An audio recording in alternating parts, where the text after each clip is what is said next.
Thanks for tuning in to Hobbs and Horror Movie Review Podcast. Hey everybody, welcome back to another episode of Hobbs and Horror. I'm Eric. Jason. And yeah, me.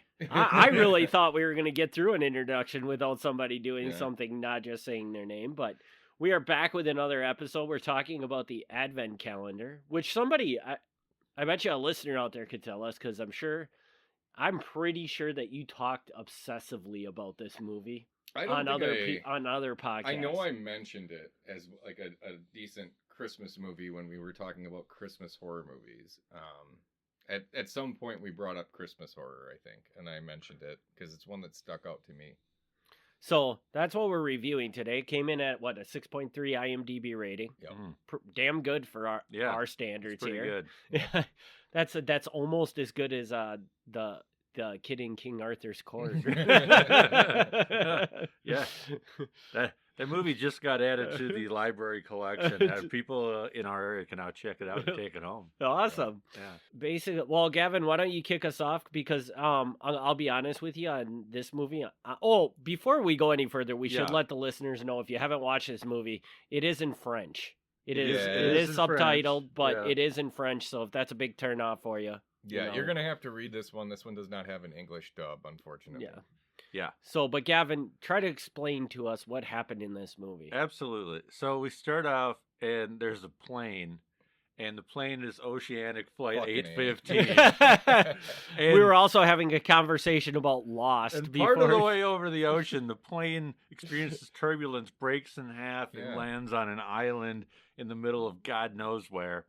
Yeah. And for the first several, seems like forever, we following the people in the first half of the plane, including Jack, who's supposed to be our hero, but he's a total douche. And he was supposed to die in episode 1. Yeah, and then in season 2, we find out about the people who survived in the second half, including, I don't remember his name, but the Australian rock star heroin importer guy. Oh, yeah.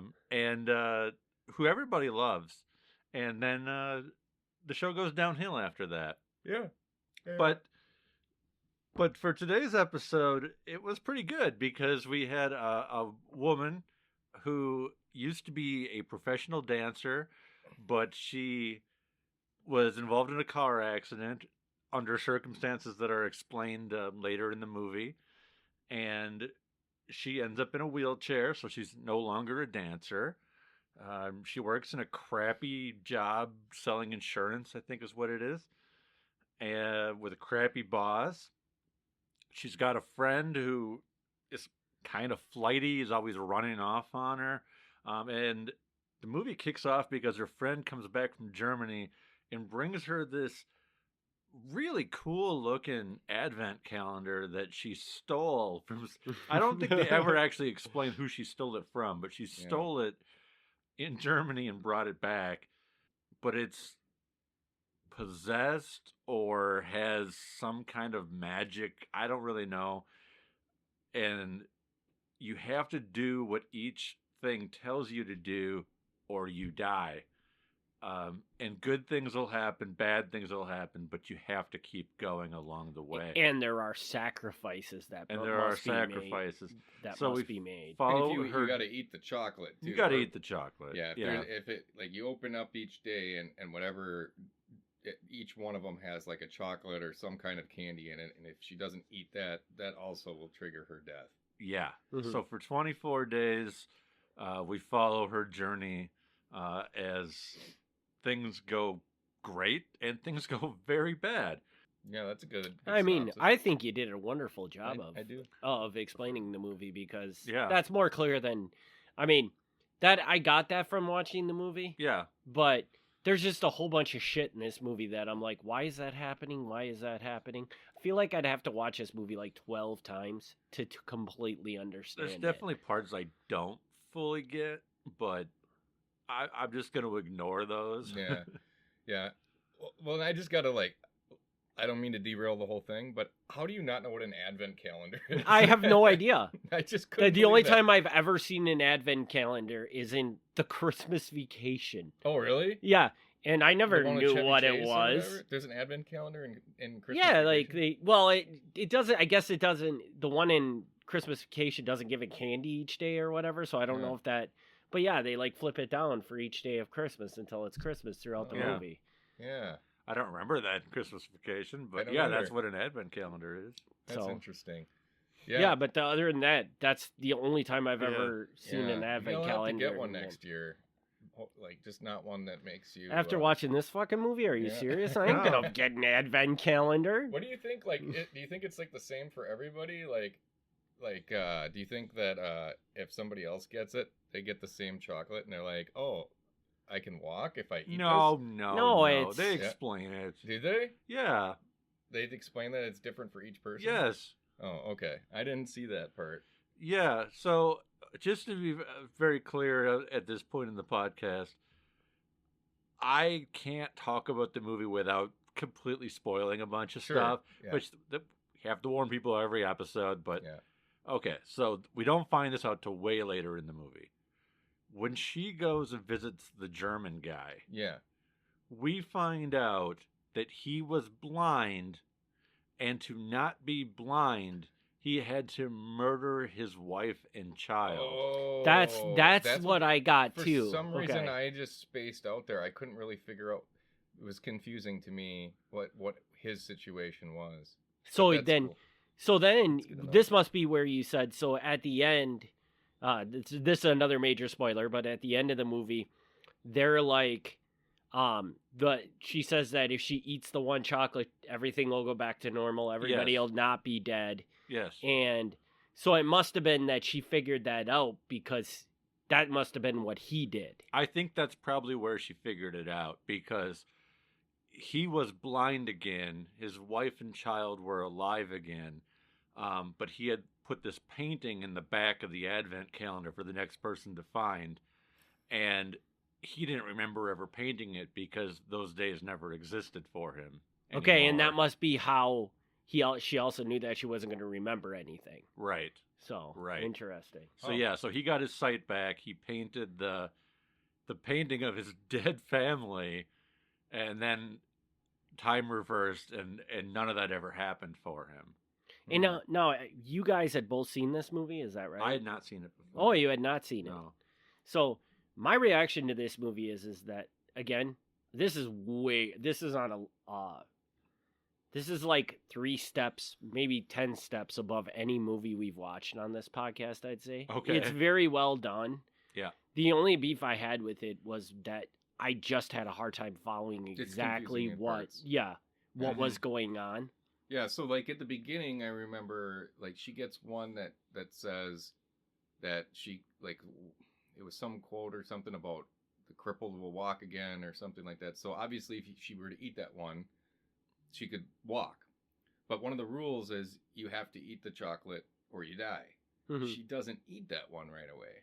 So that's where I was like, because what was it like a couple days later or Mhm. something? Plus, she starts the whole thing like 4 or 5 days into it. Right. Mhm. So how does that work? Like, you know, Yeah. I there's would some things that didn't add up for me. I mean, not enough to take the movie down a lot for me, but enough to make me be like, well, that doesn't make a whole lot of sense, and it's still a little too obvious that it doesn't. Yeah, to but appeal. I mean, I think my opinion on the movie is that there is a reason for all of this, and if you watch it enough, you'll get it. Yeah. I feel like that too. I don't feel like this is a badly thought out movie Yeah, or that's the anything thing. like that. I think that it's just there's a lot going on, and you really, really need to pay attention to get everything from it. Yeah. Yeah. Yeah. I don't fully understand the reasoning for different things. I mean, her boss dies. We get that because her boss sucks. Like, Mm. okay.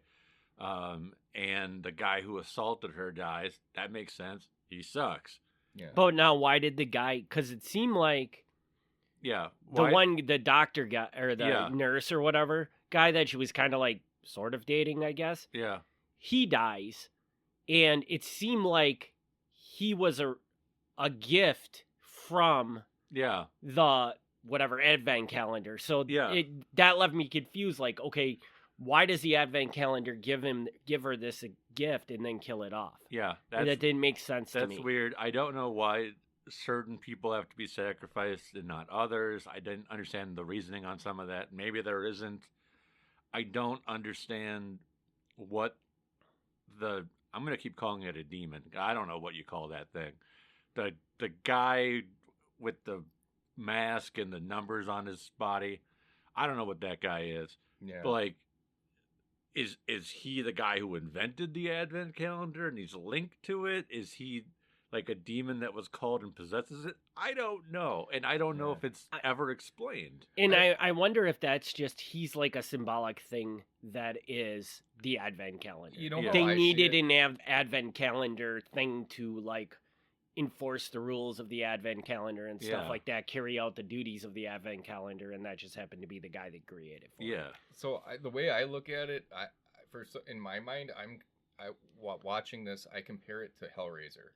Oh yeah. In the sense that there's like inside this thing, there's this demon or whatever, and it even reminded me of Hellraiser in the sense like in some of the later ones, actually not even the later ones. I want to say maybe Hellraiser 3. You would maybe remember because I think we watched those recently. Okay. But there's one where the guy meets up with this. He looks like a homeless guy or something, and the homeless guy gives him the box, and he's like says something like it was already yours, or like because he wants to buy it from him. He's like it's yours type of thing, and that kind of made me think of that when she was saying, well, I stole it from this, almost like it was for her to steal, like it was already predetermined sort of thing. Maybe not, but it gave me those vibes, Oh, totally. Mm-hmm. Totally. And I want to be very clear, like, I'm not mad that I don't know what some of the things are. I actually kind of appreciate that I don't know what some of the things are. I like that it's not like dumbed down where they're like, okay, we're going to make sure you understand every little thing. Right. Because that's what makes it interesting, is not knowing, and makes you want to watch it again to see if you can figure it out. Maybe you never can. Yeah. Mm-hmm. But like sometimes, movies have a tendency to tell you too much, or they give you a sequel where they're like, okay, now we're going to explain, the origins of this thing. And that can be great, or it can completely ruin the whole thing. Yeah. And I love that this like left so much mystery, like things that maybe they don't make sense, but they don't care. Like they don't want to even try to explain it. Yeah. And I'm going to agree with you on this, Gavin, because I think in a way, I mean, I'm kind of saying like I didn't get this movie, but at the same time, you're absolutely right. If you get every aspect of a movie, there's not much of a reason to rewatch it. And I think that this movie it's not David Lynch bad though. No. Well, I like how he said it depends. It depends Yeah. because I watched Lost Highway 15 times and know that it doesn't make any fucking sense. Yeah. And so I love David Lynch. I'm saying that like for Jason does not like David Lynch as much. Yeah, not as much. And I think that's part of the reason why, because it makes no frickin' sense. Yeah. But this doesn't rise to that level of not making sense. But if you watch it 15 times and it still doesn't make sense, I feel like it might. At least for me, Yeah, maybe. So, you at least come up with your own ideas of what's going on. Sure. Yeah, it's more just annoying for me, like this one, like that not knowing certain things, like why did she save the chocolate and not get killed and then eat it later and things like that. But it's just... they're minor annoyances. It's not like it affects greatly my enjoyment of it. So, but, so like, if you guys received your own advent calendar, what would there be in it? What would it be trying to help you with? Look at this. I don't know. A big hog? I don't know. I mean, I don't know what it would be in there. It'd be... your eyes. Well, my eyes are messed up, but they're supposed to be better. Yeah. Well, you could get a shortcut, man. You just have to sacrifice people you love. I don't know, man. You wouldn't have to go through that surgery, man. What would yours be, Jason? A big Meaty hog. No, I'm serious though. What would yours be? Would Mine, it be like... I would be able to not have attention deficit anymore. Okay, that's what I was kind of thinking. Yeah, So, I would yeah. probably. I Like, honestly couldn't tell you what mine. I'd would be able to remember something after 5 minutes. Yeah. I don't really have like major complaints about anything. Yeah. Yeah, that's kind of the way I see too. Like anything I would think would be like. You'd know Really? your left from your right. Yeah, yeah. Like Man, that would why does be- everyone around me have to die for me to learn my left and right? Oh, dang.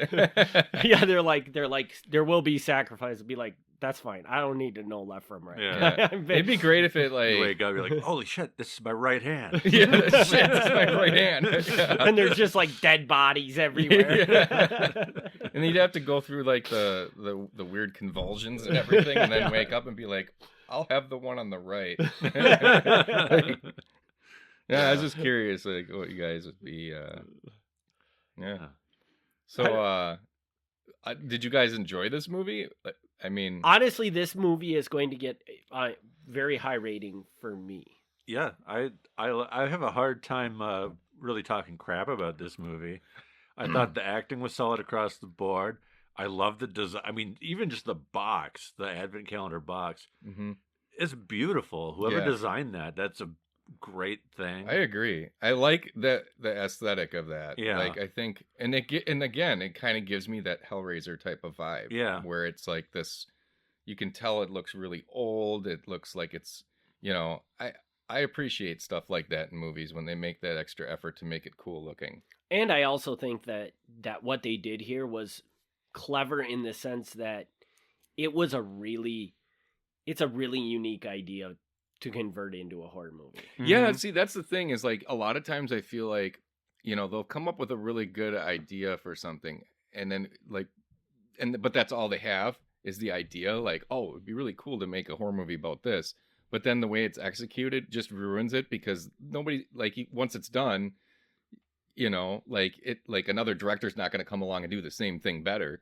Right. It's just out there and you got to deal with You're like, I'm this always is gonna fall such a back on cool this- concept, but it's such a stupid movie. I'm always going to fall back on this as an example for that. Monstered.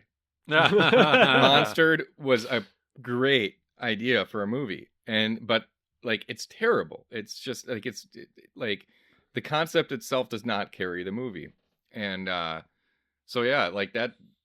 I appreciate the fact that it's never been done. It actually is almost like a real obvious, cool idea to do, and no one had done it up to this point. I mean, shit. There's Santa Jaws for Christ. Yeah. Yeah. I mean, Which is a great movie, by the way. There's an endless amount of Christmas horror movies, but this was the first one that I'm aware of that involved an advent calendar. Yeah, Yeah. and did it in a way that was like, okay, I can go along with that. Yeah. Like, Right, and this wasn't just came up with a cool idea and then just made a stupid movie. They actually put a lot of thought into this movie, and they made it pretty... I'm not going to say they hit it out of the park, Yeah.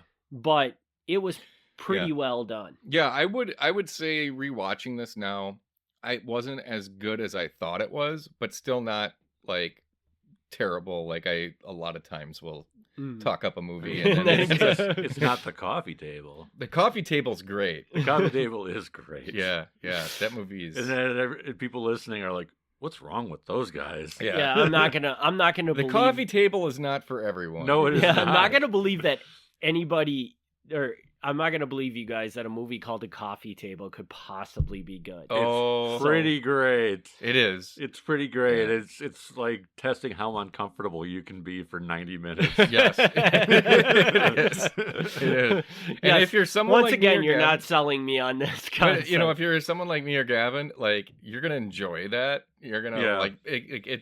it's pitch black humor. Yeah. Like that, you're just either you're that type of person that's gonna watch this and laugh, or you're gonna be really, real. And even if you're laughing, you're still gonna be uncomfortable. Mhm. It's still, but yeah. Anyway, Yeah. Advent calendar. So Advent calendar, I have one minor complaint, and this is just me. You may disagree with me. I would have altered the ending slightly, and that after the scene on the roof, and then the screen says 24, and it kind of holds that for a bit. Yeah. I would have held that longer and then gone to credits. Yeah. That's what I would have done. Okay. Leaving us completely unclear what choice that she made. Mm-hmm. Whereas then when they flash forward a year later and the guy comes to her house and wants to talk to her because he found the phone message she left, it's still like, it doesn't prove that she chose to go back the other way, but I think it suggests that she did. And that to me is like, I would rather they had left it more vague. And but I think that by why do you feel like why would it have gone back that way though? Because wasn't that the whole loophole thing? Like, because if she doesn't eat the last one, right? But we don't know if she ate the last one. We don't know if she is, but I think she did. Yeah. Because the guy is coming to her house. Yeah. And he's going to show her the video, and she's going to be like, I couldn't have made that video because I'm in a wheelchair. Yeah. So that's what it suggests to me, is that it's, she's going to see this video and be like, I never made that video. Yeah. It doesn't have to be. I mean, so maybe he'll go in and she's perfectly fine. I don't know. But so are they suggesting, are you taking it that they're suggesting that he remembers? Who remembers? The guy that's bringing the video there, he remembers. No, he doesn't remember anything. He's just like, the new guy. How did I get this video of you being able to walk? He would have been the guy. He's the guy who has the new advent calendar. Yeah, so like he would have gotten the phone that she left in there with the little note. Yeah, you're right. Okay. Yeah, and she may or may not remember, depending on if she ate that last one. We don't know that. We don't know which way we don't, like I said, we don't know. It could go either way, but I feel like it suggests that she went back if they're going to loop it like that. Yeah. The other thing I did enjoy about this movie, too, that nobody has said is that the paraplegic girl is quite adorable in this movie. Yeah, she's pretty. Yeah. Wow. She does got a little bit of that Kristen Stewart face, though. She does have that. Certain scenes. But, like... That's like a bonus. Yeah. I don't know about that. Yeah. But I enjoyed it either way. And she's French. Do you guys think that this movie could do a sequel and not ruin it? Or do you think that it's a standalone, like, don't touch it type of thing? I think they could do I think this is a safe movie that you could do a lot of movies. I think so too. Each time you could just change. As long as you don't try to expand too much on the origins of the if you take that mystery, if you expand on the origins and make it good, then yeah, you certainly could expand on the origins.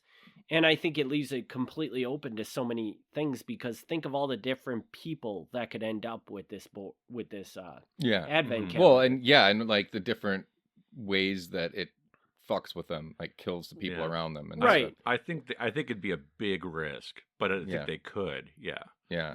Because it's what do you do? One or two things. You either make the same movie, but just with a different person going through different things. Yeah. Or you have to venture outside of that, and that's where it gets risky. Yeah. So you either got to take risks, or you got to just make the same movie over and over again. Yeah.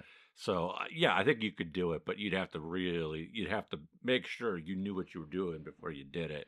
Yeah. If they could come up with a cool, like, backstory of, like, where this thing came from, maybe like they could introduce a character from, like, that had this like 20 years ago and it's been floating around since then, and like, oh, I heard it was made by a carpenter in the 1800s, and they're like, like something but they did the same thing made by Adam Scott and wait, what is this a reference? Hellraiser 4. Oh yeah, that's what I'm thinking. Okay, that's where I was going. I was gonna say, like, it like I don't know, because using Hellraiser as the comparison here, I love Bloodlines. And I do too, and I know that we're wrong. We're wrong. That's the problem. So, like, I don't feel like I can really have, like, a good opinion on that, because I watch Bloodlines. I know they're explaining a lot of the backstory that a lot of people are pissed about with Hellraiser. They don't like that. Especially even after that one, I think it's Hellraiser Inferno, where they start talking about the engineers and stuff. Like it's like people hate that. They're like, no, stop giving us more information. Whereas for me, I enjoyed Bloodlines. I thought it was really well done. I thought all that stuff, but yeah, I don't know. See, and I like the backstory, so Do I you? would probably like that. Yeah. The other thing I will say about this movie, unlike many horror movies, the thing I kind of like the angle they took with this, where it's not really, she's never like fighting the bad guy. Mm. You know, it's not like this conquest for survival or anything like that. It's just kind of, she just succumbs to the rules of this game and just plays them through. Yeah. Which I thought was a neat twist, where it could have gone really cheesy if she decides that I'm going to take this demon advent calendar down, because it could have gone just real cheesy at that point. So I don't think there's winning. Like, if she fights it, I mean, the rules pretty much state you die. yeah. I don't know how you would beat that. Yeah. Well, I mean, I would. I guess assume, that's the sequel: is somebody tries to fight back and Yeah. see what happens. I mean, I would assume though that if you're the way that you would die is that demon type character kills you. Probably. So you could fight that demon character, but What if Can you? you defeat the demon character? I got it. You eat the chocolate and then you put a candy corn back in it and close it. What? Yeah, you eat the chocolate. See, now this is what would He won't know. in He episode won't 8 know. if this movie had exploded in episode 8, that's exactly what they would have done. Oh yeah. And it would have just been like, are you fucking kidding me? Like, Yeah. Yeah. And then the next guy would have to eat full the of candy candy corn and corn. he'd be like pissed. He'd be like, then he would just die because he hates candy corn. He's like, fuck this. That's amazing. Yeah. so do we want to do ratings on this one now? Yeah. Yeah. All right, I want to hear everybody else's ratings, so we'll just start with you, Jason. All You right. hit it. Well, I'm actually pretty close with what the IMDb rating is on this one. I think people actually judge this one pretty fairly. I would go 6.7 on this one. I think the IMDb was 6.3. I don't want to give it a 7 because there's better movies that deserve a 7, I think. But the reason I chose this movie for the podcast and the reason why I like it so much is it's a Christmas movie. There's like we were talking earlier, like Gavin said, there's only one good Christmas movie. Is this going to be the second one? He said Rare Exports, and that's a great movie. But like, there really isn't much out there for good Christmas movies. I think. What I said was in the last 20 years. Oh, in the last 20 years. Okay. There's some great Christmas horror movies. Like Black Christmas. Like Black Christmas. But yeah, like, not lately. Yeah. And that's the thing is like, I do think this one, I would say this is a good Christmas horror. Mm-hmm. So I think, you know, I don't want to give it too much love just based on that they just happen to nail it with a Christmas movie. So I'm going to give it that 6.8. I think you started with 6.7. 6.7. Yeah, 6.7. Squeaking it up. Yeah, 6.7.2, 6.7256. All right. Well, I'm higher than that. Oh. Yeah. And I actually thought I was going low, so I'm surprised that you're even lower. Yeah, I'm going 7.1. Okay. I was thinking 7, and I'm like, no, 7.1. There you go. That's And- hard to get from you. A 7, Yeah. 7 or above. Yeah, and I feel bad because I'm like, as we just did the recording, and I'm like, the camera work fantastic, acting fantastic, the story fantastic. Like, I'm not crapping on anything. How can I not give it like a perfect 10 when there's nothing bad to say, except that it's a movie that I would rewatch. Mm-hmm. But it's also a movie that like I don't feel the instant need to rewatch. If I never see it again, Yeah. I'm not mad about that. I'm just like, Yeah. okay. Yeah. Which is nothing against the movie because the movie is great. Yeah. But I don't know. It is just missing that something for me Yeah. that makes me want to be like, okay, this is going on rotation. Yeah. And I don't know what that something Well, is. I think we've talked about that a little bit in other podcasts where like some movies just don't have that like the scenes that like, whoa, Mhm. Yeah. scenes where you're like, oh, that's so cool. I want to revisit that. Yeah. That didn't have anything that stuck out. You know, it was good, it was consistent, but it didn't have anything that really stuck out and really nailed it in. Yeah, it's you know, judging movies, rating movies is very hard to do because then there's like the first thing that comes to mind is Reanimator. And Mhm. Reanimator, perfect 10. Oh, yeah. Like not a debate, perfect 10. Yeah. But objectively, it's not a great movie. Yeah, but it Like, has those scenes. It has some major budget problems. It Mhm. has, you know, you can tell this is not a high class studio movie. Mhm. But you could watch that movie 50 times and never get sick of it. And Right. that to me makes it a perfect 10. This movie is almost too well done that it doesn't have the fun factor for me. I agree. So I mean, don't know. and they could, you know, I think they could have done that. Like, that's the thing, is like there could have been some pretty cool. I mean, I guess there was a few, like the woman in the bathtub with the nail that you finally figured out that I can't handle nails. Yeah. You know, like there's a scene where there's a woman in the bathtub and she's got this doll that she pulls out of the advent calendar, and she has to kill this woman by Yeah. breaking the doll, and they show what, like, her hair falling out and stuff. But they could have, I mean, like, you know, I don't want to compare Terrifier, but like there's a scene in Terrifier where he like breaks this woman's like arms and then legs and stuff, and it's like just brutal, like just so graphic. They could have upped that a little bit more in this. Like, I feel like it could have been a little bit more gory in those scenes. Like, Yeah. and I think if they would have done that and they would have added a little more pizzazz to that shit, it would have.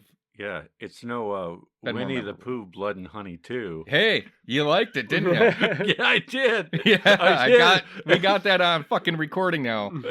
Yeah, take it back. I admit it. Winnie the Pooh, Blood and Honey 2, I liked, and I'm not happy about it, but I Yeah. did. Yeah, yeah, And you liked it, I did. Yeah. and it had what in it that makes it an automatic win? Was there a limb beating? There's a limb beating. Okay, I couldn't scene. remember, but when you said that, I'm just like, well, what comes to mind? The only thing that automatically wins me over is a limb beating scene. Yeah. If you fucking pull someone's limb off and you beat them with it, automatically, I Yeah. love it. Yeah. Somehow that movie was highly entertaining. Yeah. All right, so Eric, where are you rating that on this? Where do you guys think I'm gonna rate it at? Let's start there. All right. If I had to guess, I would say you're gonna rate this like 7.5. I'm Oh, gonna say no, 6.4. Nah. 6.4. Gavin's pretty close. I'm doing a 6.5. Okay. So, and I don't remember, is that higher than the IMDb rating? A Or is little, that I think it's squeaky a little higher. See, I think what happens sometimes is when we're doing the podcast and as we're talking about it, Eric will be sitting over there and he'll be thinking about it and be like, okay, maybe I will rate this a little bit higher. And after your talk about it, I figured he's going to go higher, but not I do. that I high. think, and I do think that you guys pretty much nailed everything that's wrong with this movie. What I think is wrong with this movie is that it's a great movie, but it misses everything that makes a great horror movie. Yeah. It doesn't have a lot of the gore. It doesn't have a lot of violence. It's just a good movie. But if you're into horror movies, you might be disappointed by it because, like you said, there's nothing Yeah. really to remember in it. Yeah. And if they would have stepped that up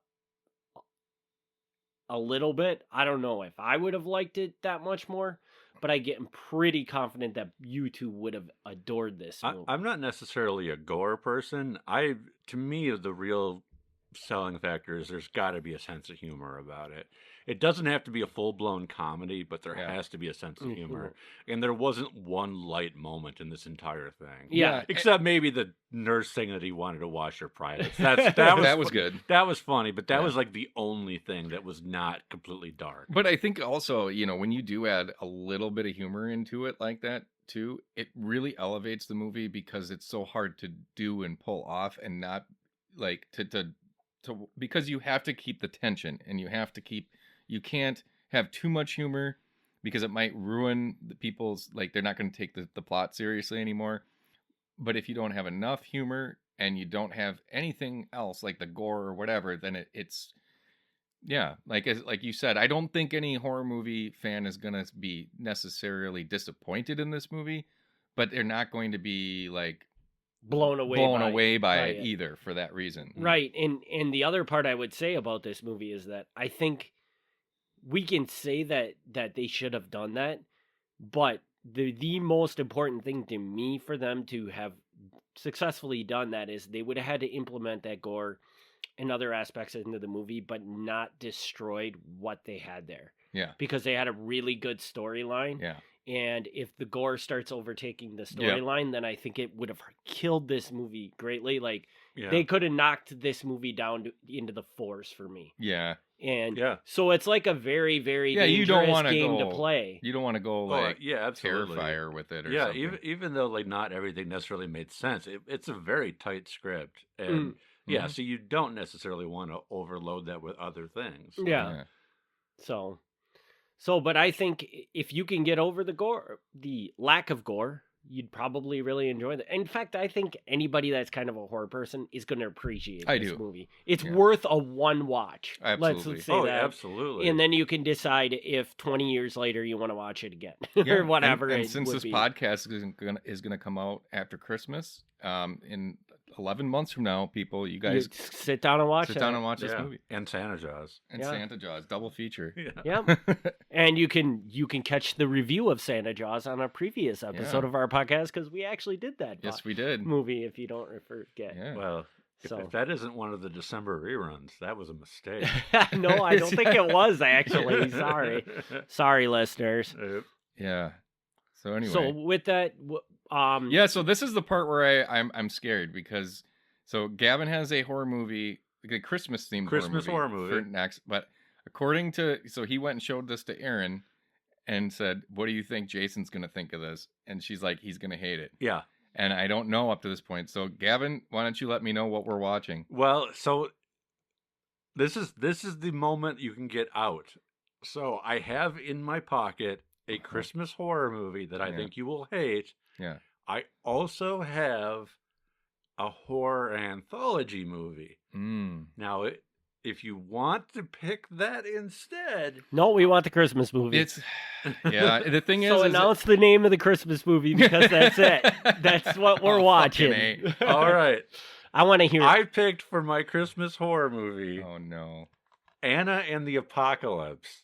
Okay, is it a musical? It's a musical. God damn it! Oh man!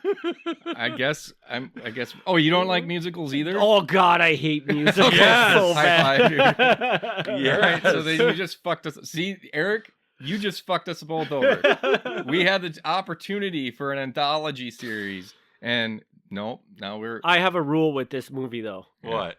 What is your time rule of it?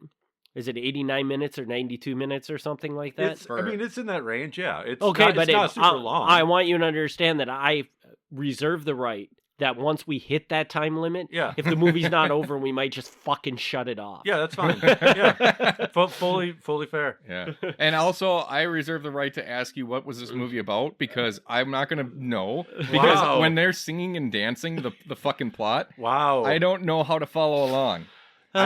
I mean, I don't necessarily love the movie. I might have a hard time defending it now, but okay.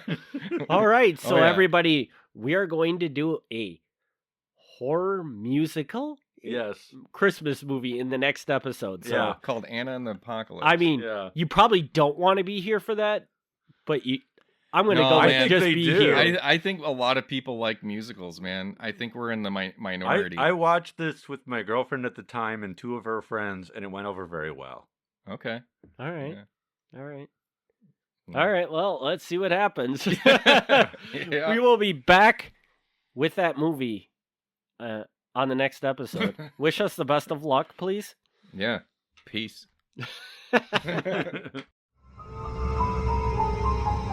Thanks for tuning in to Hobbs and Horror Movie Review Podcast. Join us in 2 weeks for another exciting movie review.